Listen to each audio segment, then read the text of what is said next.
একদিকে থাকবেন Thiago Almada, আরেকদিকে জিওভানি সিমিওনে। এদের মাঝে স্ট্রাইকার হুলিয়ান আলভারেজ। কেউ গতির ঝড় তুলবেন, কেউ দেখাবেন ক্রিয়েটিভিটি, আর লিথেল ফিনিশিং এর জন্য আছেন কেউ। সব মিলিয়ে আগামী মৌসুমে অ্যাটলেটিকো মাদ্রিদের আক্রমণ ভাগের নেতৃত্ব ও দায়িত্ব তিন আর্জেন্টাইনের কাঁধে। অ্যাটলেটিকো মাদ্রিদে আলমাদার যোগদান ও আর্জেন্টাইন আক্রমণ ত্রয়ী নিয়ে বিস্তারিত থাকছে প্রতিবেদনে। নামে স্প্যানিশ ক্লাব হলেও অ্যাটলেটিকো মাদ্রিদ যেন আর্জেন্টিনা দলের আস্তানা। দলের কোচ ডিয়েগো সিমিওনে একজন আর্জেন্টাইন, এছাড়া গোলরক্ষক, ডিফেন্স, মিড সব পজিশনে আছে এক বা একাধিক আর্জেন্টাইন ফুটবলার। কিন্তু আক্রমণে যেন সেখানে ছাড়িয়ে গিয়েছে সবাইকে। অ্যাটলেটিকো মাদ্রিদের আক্রমণ ভাগে এর আগে ছিলেন না কোনো আর্জেন্টাইন, কিন্তু নিজেদের একাডেমি থেকেই উঠে আসেন কোচ ডিয়েগো সিমিওনের ছেলে জিউলিয়ানো সিমিওন। বাবার পরিচয় নয়, নিজের পরিচয়ে বড় হন সিমিওনে। গত আসরে রাইট উইংয়ে খেলে 15 গোল অ্যাসিস্ট করেন সিমিওনে। সেখানে 6 গোলের সাথে করেন 9 অ্যাসিস্ট। এরপর আর্জেন্টিনা দলে ডাক পেয়েও করেন 1 গোল। বর্তমানে রাইট উইংয়ে মেসির বিকল্প সিমিওনে। এছাড়া অ্যাটলেটিকো মাদ্রিদেও শুরু করেছেন নিয়মিত।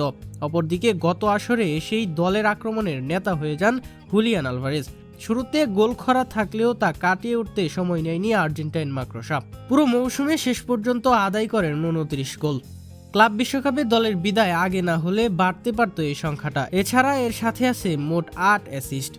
37 গোল অ্যাসিস্ট নিয়ে অ্যাটলেটিকো মাদ্রিদের গত আসরের সর্বোচ্চ গোলে ভূমিকা রাখা খেলোয়াড় আলভারেজ। এই আলভারেজ সিমিওনেদের সঙ্গ দিতে এবার দলে আসলেন থিয়াগো আলমাদা।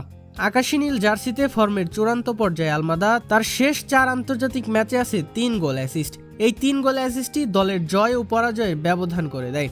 এই 3 গোল অ্যাসিস্ট আর্জেন্টিনাকে এনে দিয়েছে 7 পয়েন্ট। ভাবা হচ্ছিল লিওনেল মেসি না থাকলে কেমন করবে আর্জেন্টিনা দল, সেখানে তার অনুভব বুঝতেই দেননি আলমাদা।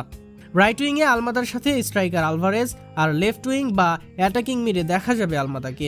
আলভারেজ দারুণ ফিনিশার, একই সাথে নিচে নেমে বিল্ড আপেও অংশ নেন তিনি। অপরদিকে গতির ঝড় তুলে উইং দিয়ে আক্রমণ করতে সিদ্ধহস্ত সিমিওনে। এদের সাথে দলে আসলেন প্লেমেকার আলমাদা, যিনি বল কন্ট্রোল, আক্রমণে ওঠা ও পাসিংয়ে দুর্দান্ত। এর সাথে দলের প্রয়োজনে করেন গোল অ্যাসিস্ট। সব মিলিয়ে দারুণ এক আর্জেন্টাইন ত্রয়ী পেয়েছে অ্যাটলেটিকো মাদ্রিদ। এবার দেখা যাক নিজেদের নামের পাশে কতটা সুবিচার করতে পারে এই ত্রয়ী।